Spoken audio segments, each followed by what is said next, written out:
Merci Thibaut. Ah. Merci Thibaut, merci à toutes et tous d'être ici. Donc effectivement, dans la série des webinaires IDEAS, il nous a semblé intéressant de présenter ou de représenter cette initiative. Donc IDEAS, ça veut dire Initiative for Design in Agri-Food Systems.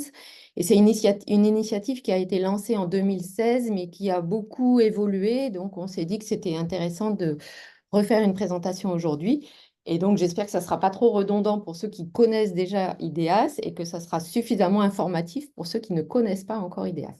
Donc, c'est une présentation que j'ai préparée avec plusieurs collègues, donc Marianne Serp, Jean-Marc Ménard et Gwenola Yanou-Lebris. Alors, il faut que j'arrive à passer. Voilà, hop là. Donc, de quoi est parti IDEAS? En fait, de l'idée que les systèmes agroalimentaires sont marqués en fait par de nombreux enjeux, de nombreux défis, dont un certain nombre seront représentés ici, et que si on veut aller vers une durabilité un peu plus grande de ces systèmes agroalimentaires, il faut favoriser la transition vers des systèmes agroalimentaires qui soient plus durables. Favoriser la transition, ça veut dire innover d'abord, mais pas de n'importe quelle manière. On a surtout besoin d'innovation de rupture et d'innovation systémique pour avoir des transformations assez profondes en fait de ces systèmes agroalimentaires. Et il faut aussi innover dans la manière de travailler, dans la manière dont les acteurs s'organisent entre eux, et dans les acteurs, j'inclus bien sûr les chercheurs, dans les méthodes de travail, les organisations, etc. Et donc, ça amène à une nécessité de faire évoluer également les systèmes sociotechniques. Je reviendrai sur ce terme un peu plus tard. Donc, IDEAS, en fait, c'est construit un petit peu autour de ce besoin identifié comme un réseau sur la conception innovante, ouverte et située, je reviendrai sur tous ces termes, hein, pour la transition des systèmes agroalimentaires. Alors, je dis tout de suite ce qu'est IDEAS, puis ensuite on décortiquera un peu plus, je préciserai les choses. IDEAS, c'est un réseau scientifique devenu national qui s'appuie sur 3 pôles en forte synergie pour soutenir l'innovation dans les systèmes agroalimentaires en transition. Alors, ces 3 pôles, vous les voyez à l'écran, c'est un pôle recherche, un pôle formation, un pôle plateforme d'accompagnement. Le pôle recherche vise à produire des connaissances, à faire des recherches, hein. Donc produire des connaissances sur les transformations des systèmes sociotechniques et sur la conception innovante, ouverte et située dans ces systèmes agroalimentaires, donc le cœur d'IDEAS. Les formations visent à sensibiliser à la conception, à transmettre nos connaissances, en particulier celles qu'on acquiert dans les travaux de recherche, transmettre les outils, les méthodes et les savoir-faire, et également à développer les compétences en conception des étudiants et des acteurs de l'innovation. Et puis, la plateforme d'accompagnement vise à formaliser des méthodes de conception, méthodes qui sont souvent issues des travaux de recherche du pôle recherche. Donc, formaliser les méthodes de conception et les savoir-faire associés, parce que c'est souvent pas des méthodes presse-bouton, et vise aussi à les mobiliser, en général en les adaptant à la situation propre, pour accompagner et outiller les acteurs de l'innovation pour la transition, pour cette transition qui est visée. Alors, les travaux de IDEAS sont fondés depuis le début sur un certain nombre de bases qui sont assez fortes. D'une part, qu'est-ce que c'est que l'innovation? Et en particulier, l'innovation de rupture. En fait, l'innovation, d'une manière générale, c'est un processus qui comprend plusieurs étapes. Une étape de production de connaissances, une étape de conception de l'objet nouveau, une étape de développement, d'industrialisation et de mise en marché. Et en fait, quand on regarde sur Internet comment peut se produire, se réaliser ce processus, on voit souvent des démarches assez linéaires, mais on s'aperçoit aussi que l'innovation de rupture, ça n'est pas du tout un processus linéaire. C'est un processus assez tourbillonnaire, collectif, interactif, qui va faire dialoguer en fait ces différentes étapes que je viens de présenter juste avant. Et donc, ils vont dialoguer et donc aboutir à un processus qui ne va pas du tout être linéaire. Parmi ces étapes, donc, j'ai mentionné la conception. Et la conception innovante en particulier, c'est une activité au cours de laquelle va émerger et se préciser l'identité de l'innovation qu'on cherche à avoir. Donc, l'identité, ses propriétés. de l'objet. Alors l'innovation, ça peut être un objet, une pratique, une organisation. Bon, voilà, l'innovation, ça peut recouvrir tout ça. Et donc, cette activité va préciser ce que sera cette innovation, ou ce qu'elle fera, ou ce qu'elle permettra de faire, par exemple, si c'est un outil qui permet de faire quelque chose, et dans quel contexte elle va se situer. C'est un processus, c'est pas quelque chose qui est instantané. Voilà, instantanément, on conçoit quelque chose. Non, c'est souvent un processus qui peut être d'ailleurs assez long. C'est un processus qui est actif, intentionnel. On n'attend pas la conception, ça n'émerge pas juste d'une réflexion et puis hop, on a une idée et ça y est, on a notre innovation. Non, on, on définit une visée, on définit une méthode pour essayer d'atteindre cette visée. Donc, c'est un processus qui est organisé, qui est collectif et qui va générer évidemment des concepts et des idées, mais en même temps va générer des connaissances. Souvent, les personnes qui connaissent pas bien la conception pensent qu'il faut avoir toutes les connaissances et une fois qu'on a les connaissances, on les agrège pour fabriquer une innovation. Mais en fait, bien sûr, il faut des connaissances pour innover, mais le processus de conception va aussi générer des nouvelles connaissances qui, dans une boucle suivante, pourront déboucher sur de nouveaux objets, de nouvelles innovations matérielles ou immatérielles. Et le troisième fondement d'IDEA, c'est que favoriser la transition vers des systèmes agroalimentaires sains et durables, ça va supposer d'accompagner les acteurs justement dans des processus d'exploration et dans le développement d'innovations systémiques et de rupture, parce que c'est quelque chose qui n'est pas simple, pas évident, qui est contraint par les organisations actuelles et donc qui nécessite dans un certain nombre de cas un accompagnement. Donc finalement, IDEAS a une ambition clairement transformative de ces systèmes agroalimentaires.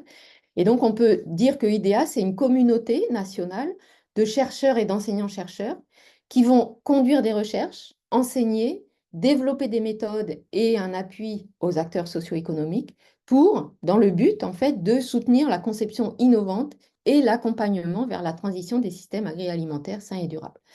Et donc, notre challenge un peu et le cœur du réseau, c'est de faire vivre les synergies entre ces trois pôles parce qu'on est convaincu que cette ambition transformative, on y arrivera d'autant mieux qu'on fera dialoguer ces trois pôles pour soutenir l'innovation de rupture et systémique dans ces systèmes en transition.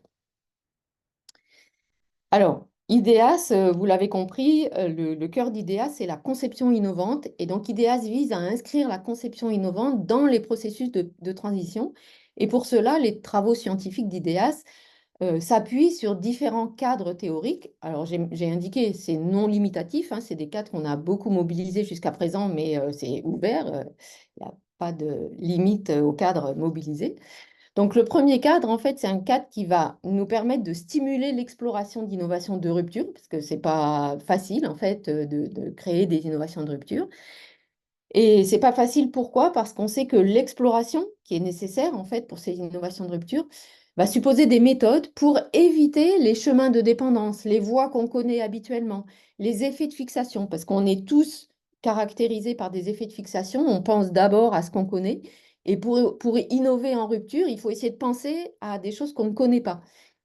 Et voilà, ou les solutions simplistes et les fausses bonnes idées. Donc en fait, il y a des théories et des méthodes qui permettent de faire cela plus facilement. Deuxième cadre, c'est un cadre qui vise à favoriser la contribution des utilisateurs des innovations qu'on va développer à leur conception, pour qu'elles soient faites le plus possible sur mesure. En effet, là aussi, la littérature scientifique, et en particulier les ergonomes ou les sciences du design, nous disent que l'implication des usagers dès les premières étapes de la conception, et pas seulement quand on a un prototype, voire un outil finalisé, et la confrontation d'un concept qui peut être dans un premier temps virtuel à la réalité de ces utilisateurs va permettre de prendre en compte la diversité des situations d'activité, des situations dans lesquelles cette innovation qui est en train d'être conçue va pouvoir prendre place, prendre corps, et de prendre en compte des connaissances diverses, parce que mettre ensemble chaque utilisateur a des connaissances différentes de celles de son voisin, et c'est important de couvrir une grande gamme de connaissances pour innover. Troisième cadre, c'est mobiliser un cadre qui va nous permettre de mobiliser des approches systémiques Donc là, on s'appuie sur plusieurs cadres, en fait, qui ont des approches système au cœur pour favoriser vraiment des innovations systémiques, mais aussi des innovations couplées, des innovations combinées, puisqu'on va voir que si on veut transformer, par exemple, les systèmes agricoles, bien sûr, il faut changer les pratiques agricoles, mais souvent, ça ne va pas suffire. Et la transition des systèmes va s'appuyer, va nécessiter non seulement une transformation des systèmes agricoles, mais des innovations d'une autre nature qui vont être combinées avec ces transformations-là, par exemple. Voilà, donc on s'appuie beaucoup là-dessus. Et le dernier cadre, c'est qui nous permet d'analyser des systèmes sociotechniques pour mieux ancrer la conception dans les dynamiques d'acteurs. Alors pourquoi? Ben parce qu'on sait, la littérature nous montre que les acteurs qui conçoivent, développent, diffusent, utilisent des innovations ne travaillent pas de manière isolée, ne sont pas isolés. Ils opèrent dans des réseaux qu'on appelle des systèmes sociotechniques, voilà, qui sont caractérisés par des réseaux, des pratiques, des savoirs, des technologies, des connaissances, même des représentations collectives qu'ils partagent en fait au sein de ces réseaux. Et finalement, cette configuration va beaucoup cadrer l'innovation qui va pouvoir être développée au sein de ces réseaux. Et si on veut avoir des innovations de rupture, ben, il va probablement falloir devoir changer un petit peu ces réseaux, ces systèmes sociotechniques. Donc, mieux connaître ces systèmes sociotechniques, mieux les analyser pour réussir à les faire changer, c'est quelque chose qui est important aussi au cœur de IDEAS. Donc, comment a évolué IDEAS depuis sa création? Donc, comme je vous l'ai dit, IDEAS a été créé, lancé en 2016 sur la base d'une demande en fait de 3 départements INRAE. Alors, à l'époque, ça devait être ACT, non, SAD, je ne sais plus comment, Environnement et Agronomie et Transform, je ne sais plus comment il s'appelait. C'est Transform et pas Transform. Donc, c'est une initiative qui a été créée au départ autour de quelques unités de Grignon. L'UMR Agronomie s'adapte, Safe Food, enfin, c'était génial à ce moment-là, GQE et EcoInnov, et leur réseau de partenaires socio-économiques qui ont été soutenus donc, par ces 3 départements INRAE et AgroParisTech, avec 3 principaux objectifs. Premier objectif, c'était de mettre en visibilité la conception et de mettre la conception à l'agenda de la recherche et de la formation, parce que c'était une activité qui n'était pas complètement identifié comme une activité scientifique, en fait, un travail, un objet scientifique. Deuxièmement, la nécessité de travailler en transdisciplinarité pour pouvoir favoriser les transitions des systèmes agroalimentaires. Or, les unités que j'ai citées, elles faisaient toutes de la conception, mais de manière assez isolée, chacune avec leur discipline. Donc, l'idée de rapprocher ces disciplines pour être plus efficace par rapport à la transition, ça nous a semblé nécessaire.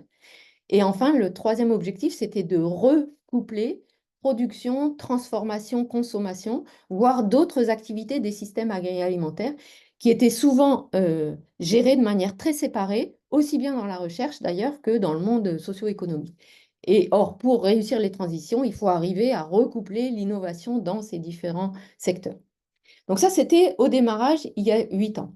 Et puis, IDEA, ça a évolué. Et aujourd'hui, c'est devenu un réseau national auquel contribuent et auquel participent de nombreuses unités. Vous avez à peu près là, je crois, tous les logos des unités. Et puis, IDEAS, ben, c'est une initiative donc, qui est reconnue aujourd'hui, sollicitée pour contribuer à des consortiums, notamment portés par des sciences du design, par exemple le Bauhaus des transitions ou le CMA, j'y reviendrai tout à l'heure sur le design. Et puis, IDEA s'est sollicité pour des présentations dans des conférences internationales et pour des apports méthodologiques dans des projets européens ou nationaux visant des changements profonds et multi-acteurs. Donc, une évolution assez forte d'IDEAS. Alors, que fait IDEAS? Donc là, on vous a fait une petite synthèse des activités de IDEAS en un clin d'œil, on a mis depuis sa création. Donc, du côté recherche, ben, on a des séminaires scientifiques, 3 à 4 par an, à peu près d'une journée. On a des webinaires scientifiques, comme celui d'aujourd'hui, mais en général, on présente plutôt un article scientifique, un travail scientifique. Donc, on en a 6 par an, d'1h30 à peu près. Il y a des activités autour de la création d'une culture commune et d'une communauté de travail autour des enjeux que je vous ai cités et des méthodes et des théories que j'ai citées, donc sur et pour la conception, notamment avec de nombreux jeunes recrutés qui ont été recrutés, notamment à Saclay avec une vague de recrutement, mais aussi dans plusieurs autres unités. Donc on essaye de créer cette culture commune. On a des activités de montage de projets interdisciplinaires et participatifs et de co-encadrement, notamment pluridisciplinaire de thèses. Et puis des articles de recherche collectifs, donc où on se met à plusieurs, souvent de disciplines différentes, pour essayer de travailler sur un sujet qui ne serait travaillé par personne individuellement, en fait, mais qui sont vraiment la résultante d'un travail collectif, et des articles de recherche sur des thématiques qui sont clés et au cœur de IDEAS. Il y a les nombres à peu près. Du côté de la formation, on a, nous, donné, le réseau IDEAS a donné 15 formations pour des acteurs plutôt du monde socio-économique ou du monde scientifique d'ailleurs depuis 2018. Et on a organisé 4 écoles chercheurs sur la conception innovante. La dernière aura lieu dans un mois. On a organisé des formations à la conception innovante pour les enseignants d'AgroParisTech. Je dis on, mais c'est collectif, hein. Et puis, on a réalisé de nombreuses interventions sur la conception et la transition dans la formation d'AgroParisTech et d'autres écoles d'agronomie. Et du côté de la plateforme, les chargés d'innovation de la plateforme ont accompagné plus de 30 projets depuis 2018, des projets bien ciblés, bien identifiés, sollicités soit par des chercheurs, soit par des scientifiques, soit par des acteurs du monde socio-économique. Et on a également, dans le cadre de cette plateforme, formalisé et mis à disposition des guides méthodologiques qui décrivent les méthodes sur lesquelles on s'appuie et la plateforme s'appuie pour accompagner justement ces acteurs. Alors, la gouvernance actuelle, je dis bien actuelle parce qu'elle a pas mal évolué et elle est encore en cours d'évolution. Donc là, c'est la photo aujourd'hui. Donc, il y a une cellule de coordination. Vous voyez les membres de cette cellule de coordination qui, au début, était uniquement grignonnaise-saclésienne et qu'on vient d'élargir au-delà. Et je vous préciserai ses missions tout à l'heure. Ensuite, il y a une cellule plutôt scientifique qui est co-animée par 3 jeunes scientifiques, jeunes chercheurs. Et je vous présenterai aussi un petit peu ses activités. Et puis, une cellule qui va organiser, gérer les activités de la plateforme dans laquelle on a trois chargés d'innovation, donc Jeanne Cadieux, Philippine Quenier et Thibault Lefebvre, et puis des scientifiques qui aident, qui accompagnent en fait les activités de cette plateforme. Alors, un peu plus de détails sur ces différentes entités. Donc, la cellule stratégique de coordination, elle vise à porter la stratégie du réseau, notamment les liens entre les 3 pôles, recherche, formation, plateforme, coordonner les animations scientifiques, puisqu'il y en a pas mal de différents types, gérer les relations avec nos tutelles, établir la politique de communication, recenser, coordonner les formations et suivre le budget. La cellule scientifique vise à partager et à animer en fait des partages et des discussions sur des projets scientifiques, les projets des jeunes chercheurs en particulier, des projets transdisciplinaires sur les thèmes cœur de IDEAS, des théories, des méthodes, présenter des postdocs en cours, bref, une animation scientifique, quoi. Il y a des groupes thématiques qui, eux, visent à produire et à partager des avancées scientifiques sur un thème bien identifié et dont on attend une production, soit de type article scientifique collectif, soit un séminaire d'échange scientifique, soit le montage d'un nouveau projet ou une formation. Et puis, il y a des séminaires, des webinaires, un séminaire annuel qui aura lieu au mois de janvier pour faire vivre cette communauté nationale et travailler et produire collectivement, et puis la plateforme. Alors maintenant, si je rentre un petit peu dans le détail des 3 pôles, donc le pôle recherche, donc on avait dans le passé structuré un petit peu les axes de travail principaux d'IDEAS en termes de recherche. Et j'ai bien écrit, c'est en évolution, c'est quelque chose que justement on voudrait rediscuter, remettre en débat dans la cellule scientifique et au séminaire annuel qui aura lieu au mois de janvier prochain. Donc, un des axes, voilà, c'est d'articuler production et mobilisation de savoir pour la conception innovante. Donc, des questions autour de l'hybridation de savoir scientifique et de savoir d'acteurs, des questions autour du renouvellement des questions scientifiques interdisciplinaires prioritaires, en fait, et qui peuvent être identifiées, ces questions prioritaires, par des démarches de conception innovante. Un deuxième axe autour du couplage, en fait, de processus d'innovation dans des domaines habituellement disjoints, donc par exemple l'innovation couplée en production, transformation et alimentation, ou l'innovation couplée en production, machinisme et organisation collective. Et puis, un troisième axe de travail autour de l'accompagnement des transitions dans les systèmes agroalimentaires par une dynamique d'innovation ouverte et systémique. Donc là, avec plusieurs sous-axes, prendre en compte la diversité des situations d'activité des parties prenantes, analyser les systèmes sociotechniques, les verrouillages, les modèles d'affaires et les systèmes de travail pour construire les dispositifs d'innovation ouverte, aussi bien mobilisant les acteurs des régimes dominants et des niches, développer des démarches de conception collective à l'échelle de territoire et contribuer à la conception de politiques publiques. Donc ces axes, pour l'instant, ils sont vraiment issus de travaux, voilà, ils reflètent des travaux qui ont eu lieu, mais comme je l'ai dit, on va les remettre en débat. Alors, une des activités fortes en fait du pôle recherche et des scientifiques qui travaillent dans IDEA, c'est de produire des méthodes pour réaliser des processus de conception innovante visant la transition. Donc, mettre au point ces méthodes et puis théoriser autour de ces méthodes. Alors, je vais décrire en fait les principales méthodes sur lesquelles on a travaillé jusqu'à présent. Donc, il y a des méthodes qui vont plutôt servir à l'idéation, voilà, la production d'idées nouvelles pour essayer d'avancer vers cette exploration. Donc, la traque aux innovations qui va permettre de repérer et d'analyser des pratiques innovantes, mais rares, qui existent déjà chez des acteurs, en particulier chez des agriculteurs, et sur lesquelles on va capitaliser pour développer la capacité de création d'autres acteurs.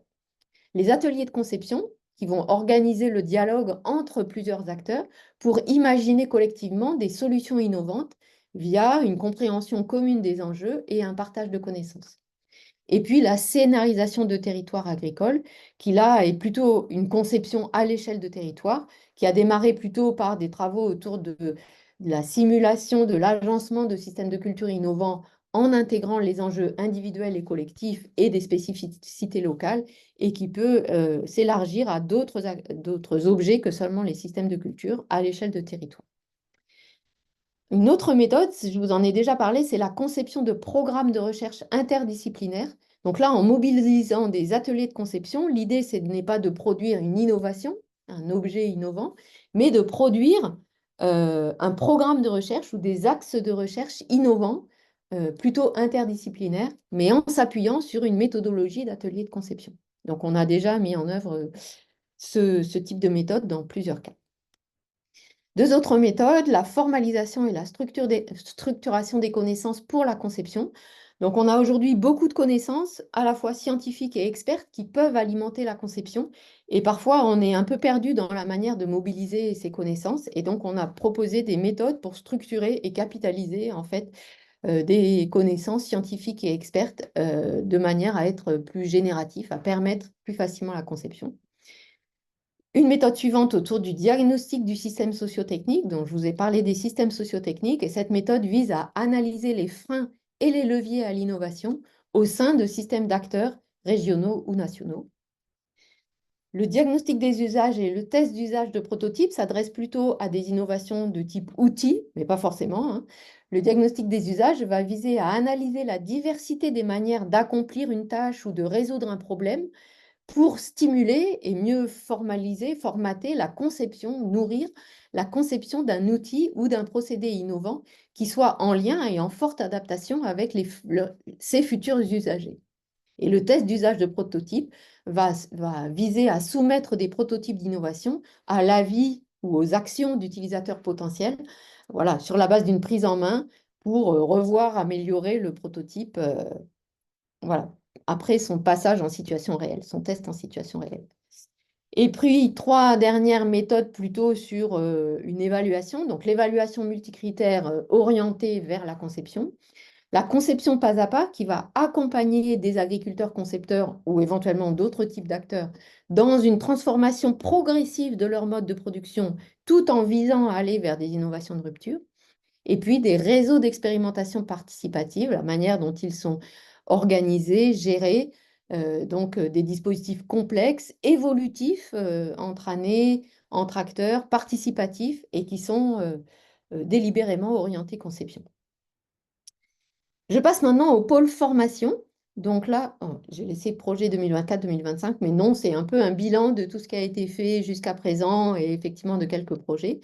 Donc, dans ce pôle formation, on a donc proposé et réalisé des formations pour des acteurs socio-économiques, donc autour des méthodes présentées avant, hein, la traque aux innovations, les ateliers de conception, des démarches de conception innovante participative ou le diagnostic des systèmes sociotechniques, qui est une formation en construction. On a organisé trois déjà et une quatrième le mois prochain, École chercheur, sur la conception innovante pour favoriser l'innovation et les recherches créatives, donc les deux sorties visées, qui a mobilisé, vous voyez, 154 participants et concerné 13 départements à l'INRA. C'est plutôt une école destinée à des scientifiques.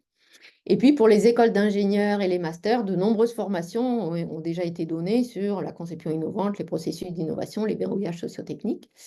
On est en train de réaliser un MOOC sur les sciences participatives et la conception à la demande de l'Université Paris-Saclay et notamment de la Graduate School Biosphera. Et en cours de montage, notre participation au CMA, donc c'est l'appel à manifestation d'intérêt, compétences et métiers d'avenir proposé par France 2030 sur le design pour les transitions. Donc là, avec un certain nombre de designers et d'autres écoles de design. Troisième pôle, le pôle plateforme d'appui. Donc, ses missions, c'est d'accompagner des projets d'innovation au service des transitions et par une transformation profonde et systémique des objets, mais aussi des pratiques, des organisations et même des raisonnements, des méthodes de travail des acteurs ou des chercheurs, en mobilisant des outils, des méthodes et des processus de conception qu'on travaille ou qu'on a travaillé auparavant dans des projets de recherche. Et bien sûr, en les adaptant à chaque fois aux objectifs et aux contraintes de chacun et de chaque sujet, de chaque projet qui nous est proposé ou sur lesquels on est sollicité. Donc, cette plateforme, elle donne un appui, en quelque sorte, à des chercheurs, à des collectivités, au ministère, à des ministères, à des partenaires socio-économiques. J'ai listé ici un certain nombre de partenaires qui nous ont déjà sollicités, avec lesquels on a déjà travaillé. ITA, pour ceux qui ne connaissent pas, c'est les Instituts techniques agricoles, et l'OFB, l'Office français de la biodiversité. J'ai mis un peu des sigles, mais je pourrais les expliciter. Et le fonctionnement de la plateforme, donc on a trois chargés d'innovation, Thibaut, Jeanne et Philippine, qui sont salariés de AgroParisTech Innovation, dont le salaire est payé par les projets qu'ils accompagnent et qui ont développé ou qui développent encore actuellement une expertise sur ces processus d'innovation et ces méthodes. Et donc, qui vont mobiliser certaines des méthodes que je vous ai présentées pour accompagner des projets d'innovation. Et puis, très récemment, on vient de recruter une ingénieure de recherche INRAE, Marion Casagrande, qui prendra son poste au 1er octobre et dont une partie des activités va contribuer donc à cette plateforme. Il y a également une implication significative de chercheurs INRAE dans la majorité des projets accompagnés par la plateforme, avec du temps dédié derrière. Et donc, IDEAS, la plateforme, va réaliser, accompagner, former, donc va mettre en œuvre une diversité de modes d'intervention qu'on va instruire au cas par cas en fonction des demandes, des sollicitations qu'on va recevoir. Donc, le pôle plateforme, il va s'appuyer sur les méthodes développées par les chercheurs, donc, que je vous ai rappelées là, et va formaliser ces méthodes pour qu'elles deviennent enseignables et mobilisables par d'autres, et notamment par la production de guides. Vous avez des exemples sur la droite de la diapo de ces guides. Voilà, de façon à ce qu'elles soient mobilisées par les chercheurs non spécialistes ou par des acteurs pour favoriser l'émergence d'innovations de rupture et systémiques et les transitions. Et donc, j'ai encadré les méthodes qu'on mobilise aujourd'hui ou qu'on a mobilisées dans la plateforme. Donc, elles ne sont pas toutes encore arrivées à maturité pour être mobilisables dans la plateforme, mais petit à petit, on les rend de plus en plus matures et on les formalise. Donc, dernière diapositive. IDEAS, comme je vous ai dit, en fait, le cœur d'IDEAS, c'est vraiment de faire vivre les synergies entre les trois pôles parce qu'on est convaincu que c'est à travers les liens entre ces trois pôles qu'on sera plus efficace pour soutenir l'innovation dans les systèmes agroalimentaires en transition et répondre aux nombreux défis sociétaux et aux objectifs du développement durable.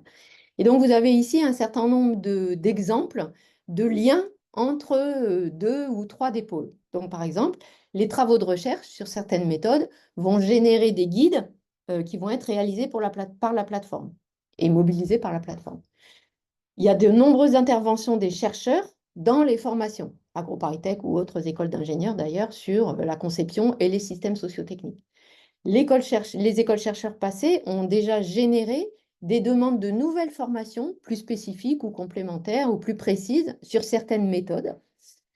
On a aussi, en fait, tous les cas qui sont traités, tous en tout cas, une partie des cas des projets traités dans la plateforme peuvent parfois être réanalysés et valorisés sous forme d'articles pour prendre du recul et améliorer finalement nos démarches. Donc, ça a été le cas pour le diagnostic des situations d'usage, les ateliers de conception et le diagnostic du système socio-technique. L'école chercheur et les formations génèrent également des demandes d'accompagnement et de soutien méthodologique de la part de la plateforme. Il y a une gestion des guides méthodologiques, donc issus des méthodes de la recherche, qui est mise en visibilité sur le site IDEAS. Et on peut aussi monter des formations à partir des méthodes produites par la recherche. Ça a été le cas, par exemple, cette année sur les outils de co-innovation mis au point dans un projet de recherche. Et puis ensuite, mise en évidence de questions de recherche nouvelles à partir de cas d'études de la plateforme, puisque les cas de la plateforme dans lesquels on mobilise de manière souvent combinée les méthodes que j'ai proposées nous renvoient vers nous scientifiques des questions de recherche. Donc voilà, donc on essaye de faire vivre toutes ces interactions. Donc voilà pour une présentation rapide d'IDEAS. Donc j'ai mentionné ici, mais je l'ai déjà dit à l'oral, le séminaire scientifique national, donc plutôt orienté pour des scientifiques qui aura lieu le 10 janvier, mais on prévoit aussi d'organiser une journée plutôt orientée vers les acteurs, nos partenaires acteurs socio-économiques. Et puis vous avez le site IDEAS ici que j'ai mentionné, parce que dessus vous avez pas mal de ressources, notamment tous les webinaires qui ont été enregistrés, des webinaires notamment qui présentent les méthodes dont j'ai parlé, et puis pas mal de ressources, d'informations. Donc n'hésitez pas à aller voir le site. euh, voilà. Et à nous contacter via ce site-là aussi. Voilà. Et maintenant, on peut répondre à vos questions. J'ai vu qu'il y avait un certain nombre de participants qui sont très actifs dans le réseau. Donc, voilà. N'hésitez pas à prendre la parole pour répondre aux questions des participants.